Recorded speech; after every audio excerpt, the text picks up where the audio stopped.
Yes, hamjambo tena kwenu nyote wandugu wapendwa, watazamaji na wasikilizaji wa Kwetu TV. Nyote kwa ujumla mnaoendelea kuwa nasi katika taarifa zetu mbichi za kila siku na kila wakati, tunawasalimia. Wale mnaotufuata mkiwa Marekani, Ulaya na Afrika, salamu zetu ziwafikie kabisa. Na tunawatakia tena mchana mwema wa siku ya leo mercredi le 21 janvier 2026. Tukiwakaribisha kwa mara nyingine ndani ya habari zetu za mchana wa leo.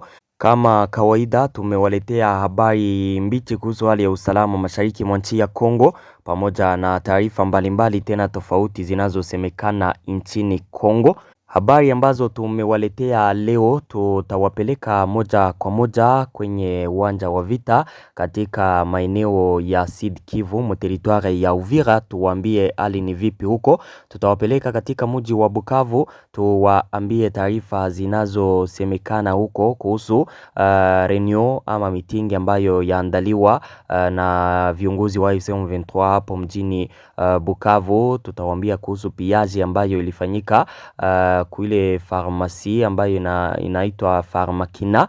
Upande mwingine tutawaambia kuhusu jeshi la Burundi FDNB ambalo liamua sasa kudefendre mipaka yake kupitia maeneo ya Kongo kuanzia Kalemi mpaka Uvira. Wamewaleta wanajeshi 29,000 wao ili kupigana na waasi wa M23 wakidefendre mipaka na nchi yake. Mambo kabisa yanaendelea kukamata hatua nyingine. Kama kawaida mnayoifuata ni Kwetu TV, ni channel inayowaletea taarifa za kweli tena zenye uhakika kutoka mashariki mwa nchi ya Kongo. Tunawaomba kusubscribe, yani kujiabone ili kukuwa na zipata taarifa zetu. Muendelee kucomment na kuzilike habari hizi pia na kuzisambaza kwa walio wengi ziwafikie. Mukumbuke kujiunga nasi na grupe yetu ya WhatsApp ili kukuwa na zipata taarifa zetu zote kwa wakati. Namna ya kujiunga nasi na grupe yetu ya WhatsApp, gusa hapo kwenye titre, chini ya titre mu description utapata linki yetu. Ujiunge nasi kupitia linki hiyo, bila shaka utakuwa ukizipata taarifa zetu zote kwa wakati. Habari zetu za leo kabisa tuwapeleke moja kwa moja katika teritware ya Uvira. Na jua ya kwamba watu wengi wanapenda wafahamu ni wapi kwenye waasi wa M23 wanakaa kwa sasa baada ya kuondoka katika mji wa Uvira. Eske walirudia Kamanyola kama jinsi walivyokuwa wameagizwa na Etats-Unis d'Amerique, donc kuyacha maeneo yapata 75 km au kuna kwingine kwenye wako. Vyanzo vyetu kutoka ndani ya teritware ya Uvira vinatuambia kwamba waasi wa M23 baada ya kuondoka katika mji wa Uvira waliendelea polepole, wakayacha Kiliba ambayo wazalendo walikamata, wakayacha Runingo ambayo walikamata, Sange njo kwenye wako. Waasi wa M23 wakati waliondoka katika mji wa Uvira waliendelea kuyaacha maeneo tofauti kwenye route nationale numero 5 inayoelekea Kamanyola ukitoka Uvira, na kwa sasa wanasimamia Sange pale njo kwenye wanajeshi wa M23 pour le moment wako yapata kilomita 30 kutoka mji wa Uvira. Donc maeneo ambayo AFC M23 waliacha kutoka Uvira mpaka Sange ni 70 km ambazo waliziacha deja FARDC na wazalendo walisha kamata maeneo hayo. Vyanzo hivyo kutoka maeneo hayo vinatuambia ya kwamba waasi wa M23 hapo Sange waoneshi kabisa sinye yoyote ya kuwa wataondoka hapo. Wakati walitoka katika mji wa Uvira maeneo ya Kiliba, walikuwa wakitoka ndani polepole siku kwa siku wakiondoka Runingo vile katika eneo ya Sange wanaonekana kukaa hapo kabisa. Hakuna movement yoyote ambayo wako naifanya hapo inayoonyesha kwamba wako naondoka, donc wataiacha eneo hiyo. Kama wataondoka katika eneo ya Sange waendelee kurudia nyuma, tutawaambia kama kawaida kazi yetu ni kuwapa taarifa zote kutoka kwenye uwanja wa vita, ila kwa sasa eneo ya Sange ndio eneo ya mwisho yenye AFC M23 inamiliki katika maeneo hayo ya territoire ya Uvira, kuanzia Sange ukielekea Uvira, maeneo ya Runingu, Kiliba, vers Uvira ni FARDC na wazalendo. AFC M23 nayo kuanzia Sange kupanda Luvungi jiska Katogota Ikamanyola, nao wanakaa hapo, na nadhani ya kwamba pour le moment munafahamu sasa pale kwenye parti moja iko na kwenye parti engine iko. Tukiwa katika maeneo hayo ya territoire ya Uvira, wazalendo waliamua kupiga marufuku traffic kwenye route nationale numero 5 ambayo inatoka huko maeneo ya Kamanyola, maeneo ambayo yako mikono ya waasi hao wa AFC M23 na kufika katika maeneo yanayoongozwa na wazalendo. Mfuateni hii audio ya huyo mzalendo kutoka katika maeneo hayo ya Uvira, ambaye alikuwa akijulisha population jinsi wamefunga kabisa njia hiyo. Tuna taarifa ya kwanza, ni taarifa inayozungumziwa mambo ya usafiri. Imepigwa marufuku usafiri wowote kutoka Uvira kuelekea Bukavu au Bukavu kuja Uvira, ni marufuku. Sasa hivi sehemu popote pale ambako kunapatikana wazalendo, na ndo kutakuwa mwisho wa safari ya wale wasafiri. Natumaini ukiwa na haja ya kwenda Kiliba, natumaini utafika Kiliba vizuri na utapokelewa na utaenda kuona ndugu zako na unarudi bila tatizo yoyote, bila shida yoyote. Hicho ni kitu cha kwanza ambacho kipo. Lakini usafiri wowote wa kutoka tena Bukavu kuja Uvira, Uvira Bukavu ni marufuku.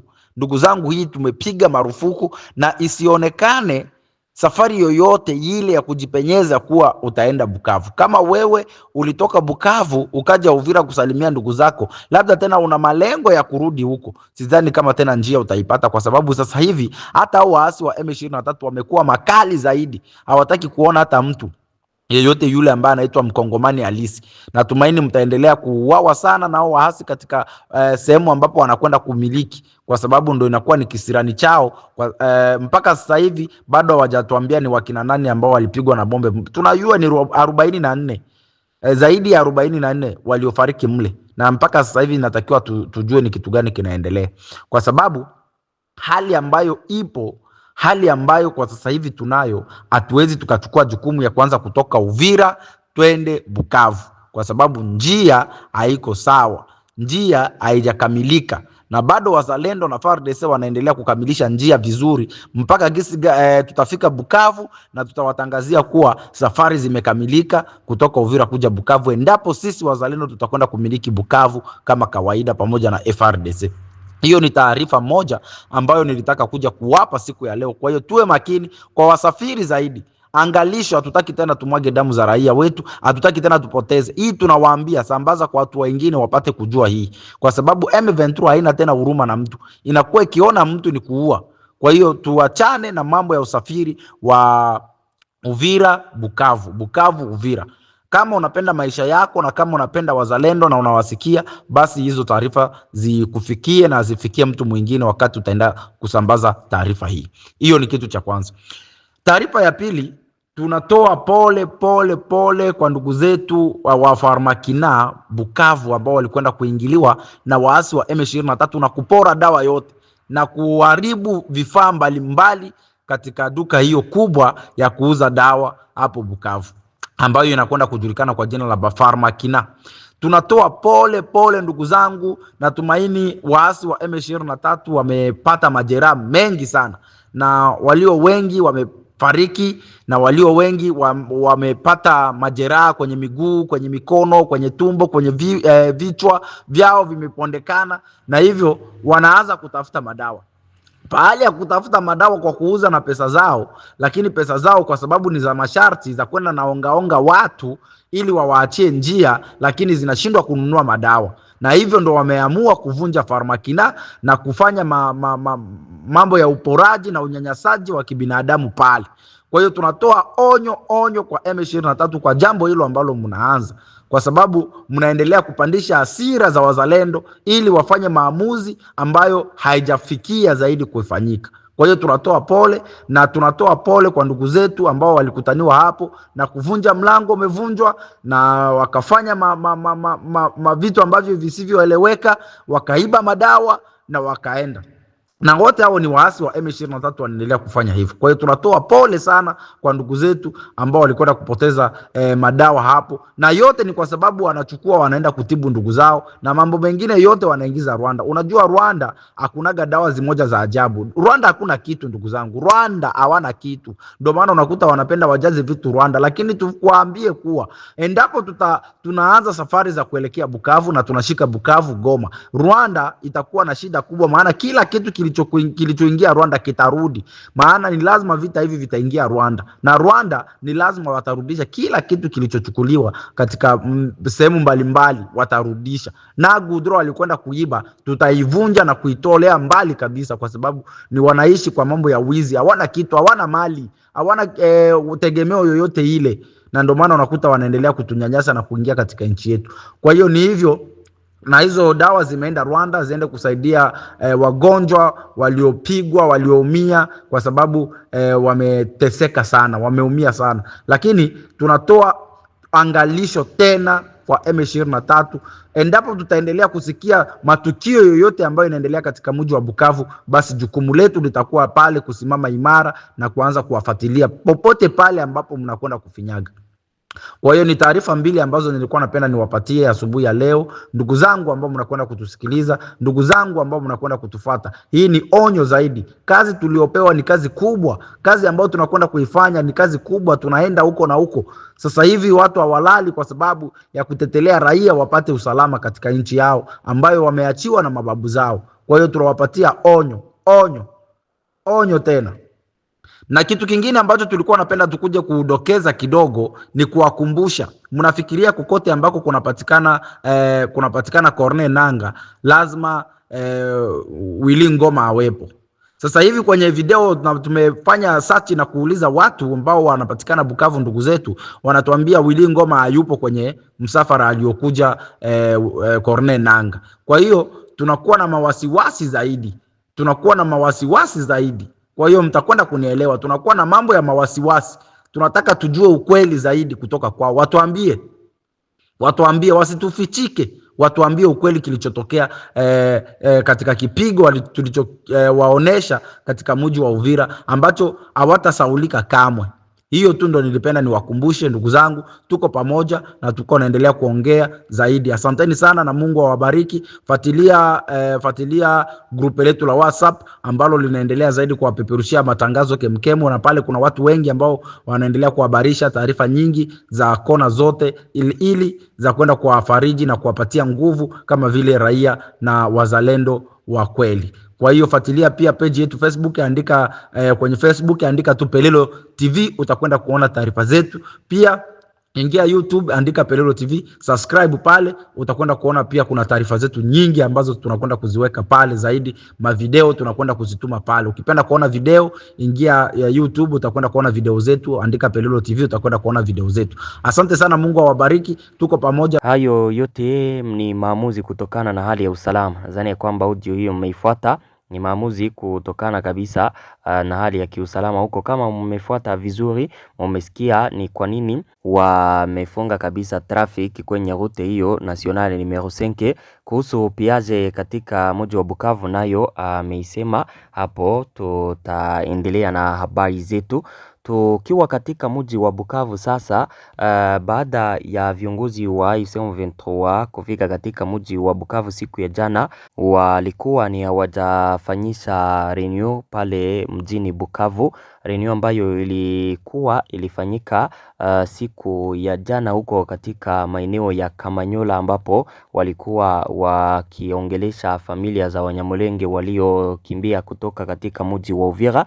Hapo mjini Bukavu sasa vyanzo vyetu vinatuambia kwamba reunion inaandaliwa siku ya leo. Corneille Nangaa, Bertrand Bisimwa na wengine viongozi tofauti wa AFC M23 wanaandaa kufanya reunion hapo mjini Bukavu. Ni reunion ambayo wataifanyia pale kutere ya College Alfadjili. Leo kabisa kuna reunion ambayo itawakutanisha viongozi tofauti wa AFC M23 pamoja na wakaaji kutoka mji wa Bukavu. Tutakuja kuambia walichokitangaza katika ile mitingi yao ambayo wako naiandaa hapo katika mji wa Bukavu. Tuendelee na habari zetu. Nchi ya Burundi yaamua sasa kudefendre mipaka yake kupitia kuwaleta wanajeshi wengi katika maeneo ya Sud Kivu na hata huko Mutanganyika ili kuwapiganisha waasi wa M23. Mipaka yake waidefendre kabisa, waasi wa M23 wasije tena wakasonga mbele na kukamata maeneo yanayopakana na Burundi, kwa sababu waasi wa M23 kuikaribia Burundi iko menace deja kwa nchi ya Burundi. Nadhani kwamba mnajua matatizo hayo yote kuhusu nchi ya Burundi na AFC M23. Nchi ya Burundi inafanya maamuzi hayo yote kwa sababu inaishutumu Rwanda kuwa inawasaidia Redi Tabara, grupe rebele inayopiganisha uongozi wa Burundi, na kwa sababu wanawaunga mkono waasi wa M23, Redi Tabara nayo wanaiunga mkono katika maeneo ya Fizi. Kutokana na hayo ndiyo maana Burundi inakamata maamuzi hayo ya kudefendre mipaka yake, kwa sababu AFC M23 tena ikisonga mbele na kukamata maeneo mkiwemo mji wa Uvira tena yanayopakana na Burundi, ni hatari kwao. Habari tunazozipata kutoka SOS Media kutoka Burundi zinasema ya kwamba katika siku za pata wiki moja jeshi la Burundi limewaleta nchini Kongo wanajeshi wengi. Wanajeshi 29,000 wa Burundi wako deploye katika mkoa wa Tanganyika pamoja na mkoa wa Sud Kivu katika materitoire ya Fizi, wengine Uvira. Taarifa hiyo inasema kwamba wanajeshi hao wa Burundi walifikaka nchini Kongo kupitia bato wamoja na wengine wakaingia kupitia maavyo. Walioingia kupitia njia ya maji walitokaka Bujumbura wakafika kuporo ya Kalemi ambayo inaitwa Rumonge, ambapo wanasema kwamba ni bato mbili ambazo zilikuwa zikifika kila siku zikiwaleta wanajeshi hao. Wengine kupitia njia za anga walikuwa wakifika navyo katika mkoa wa Tanganyika huko Kalemi njo kwenye walikuwa wakifikia, na baada ya kufika hapo wakakuwa deploye katika maeneo ya Fizi pamoja na Uvira. Siku ya jana pia hapo katika maeneo ya Kavimvira, wengine wanajeshi wengi kutoka Burundi walivuka kwenye mpaka wa Kavimvira wakaingia katika mji wa Uvira, wakakuwa deploye katika axe tofauti za mji wa Uvira. Hiyo ni nchi ya Burundi ambayo iliwaleta wanajeshi wengi kabisa. Wanajeshi 29,000 ni wengi ndugu zangu. Hao wamekuja ili kuendesha vita wakisaidia jeshi la Kongo kuwapiganisha waasi wa M23, lengo lao kubwa ikiwa ni kudefendre mipaka yake. Donc waasi wa M23 wasije tena wakasonga mbele na kuelekea katika maeneo ya Uvira. Donc hususan mji wa Uvira ambao walikuwa waliukamata, kwa sababu deja tena mji wa Uvira kukamata kwenye mpaka na nchi ya Burundi iko deja menace kwa nchi yao. Ndiyo maana iliamua kuwaleta hawa wanajeshi wote ili kupigana na waasi wa M23 na washirika wao RDF. Na maamuzi hayo ya Burundi yamekuja wakati FARDC nayo iliwaleta wanajeshi wengi nitea commando infantry na wengine wote, ikawaleta hata wa mercenaires katika mji wa Uvira ili kuhakikisha usalama wa mji wa Uvira na maeneo kando yake. Hizo zote ni nguvu ambazo zimefika katika mji wa Uvira. Donc kwa sasa mji wa Uvira tunaweza kusema kwamba uko sekirize, na kwa sasa uko na nguvu za hali ya juu kabisa. Wakati wowote vita vinaweza vikaibuka upya, mji wa Uvira wanaweza kuudefendre. Tuendelee na taarifa zetu kama kawaida. Nimewaletea habari mingi tena mbichi. Katika maeneo ya Walikale, hali ya usalama kwenye barabara ya Kiboa Limangi mugrupema ya Ihana inaendelea kuzorota. Vizuizi vilivyojengwa kwenye barabara hii ya kimkakati sasa vinashutumiwa kama maeneo halisi ya unyanyasaji na kuwaweka raia katika hatari kubwa ya unyanyasaji, huku kukiwa na hatari kubwa ya kupoteza maisha. Kulingana na Mwami Kitwana Ngulu Serafe, mkuu wa kundi la Ihana, vikwazo hivi vilivyokusudiwa kuhakikisha usalama wa watumiaji vimekuwa hatua kwa hatua sehemu za kukusanya pesa kinyume cha sheria kutoka kwa wazalendo pamoja na vikosi vya FARDC. Madereva wa teksi za pikipiki, wafanyabiashara na wasafiri wengine wanalazimika kulipa kiasi kinachohitajika kiholela bila msingi wowote wa kisheria au risiti. Kiasi kinachohitajika hakijabainishwa, kinatofautiana kulingana na hali ya mpiganaji au mtu mwenye silaha anaye kutana naye kwenye kizuizi. Wale wanaokataa kulipa au ambao hawana pesa hujiweka katika hatari ya vitisho, vipigo au hata kifo. Mwami huyu Kitwana alilaani hivyo vyote. Chifu wa kitamaduni anasisitiza kwamba desturi hizi huunda hali ya hofu ya mara kwa mara miongoni mwa wakaaji wa eneo hilo. Wakaaji wengi sasa wanasita kutumia njia hii muhimu kwa ajili ya kubadilishana kiuchumi na kijamii ndani ya jamii, na kuchangia zaidi katika kutengwa kwa eneo hilo na kuzorota kwa hali ya maisha kwa jamii za wenyeji. Mwami Kitwana Ngulu Serafe pia anaonya kuhusu hatari inayokaribia ya kupoteza maisha, akiamini kwamba ukatili unaoonekana katika baadhi ya vizuizi unaweza wakati wowote kugeuka kuwa misiba ya kibinadamu ikiwa hakuna hatua za haraka zitakazochukuliwa. Akikabiliwa na hali hii ya wasiwasi, anatoa wito wa haraka kwa mamlaka husika, hasa kwa viongozi wa kijeshi, kukomesha unyanyasaji barabarani, kubomoa na kudhibiti vikwazo haramu, kuhakikisha ulinzi mzuri wa raia na kurejesha usafiri huu wa watu na bidhaa kwenye muhimili wa Kiboa Limangi.